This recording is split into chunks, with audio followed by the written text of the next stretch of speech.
Մենք այցելեցինք մեկ նման կառույց, տեղը չեմ ասի, որտեղ հիմա շատ է կառուցվում։ 2 տարի առաջ ես այցելել էի Երասխավանում, այդ ժամանակ առաջին նման կառույցներ այնտեղ գործվում, եթե չեմ սխալվում, մոտ 40-ից 60 նման կառույց պետք է լինի ամբողջ սահմանով, եւ հայ-ադրբեջանական, եւ Նախիջևանի կողմից ուրեմն մեր սահմանը։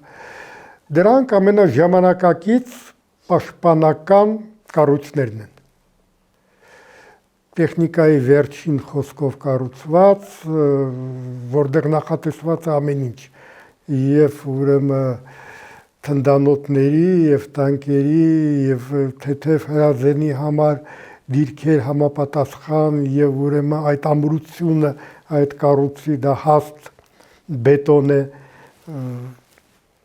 Այսինքն զինվորն այնտեղ ապահով է։ Զինվորն այնտեղ ապահով է, այնտեղ կա բաղնիկ, այնտեղ կա ուրեմն ճաշարան, այնտեղ կա հրաշալի ուրեմն այդ ննջասենյակները, կազարմաները, այնտեղ կա ամբողջովին կառավարման տեղեր, որտեղ կամերաներով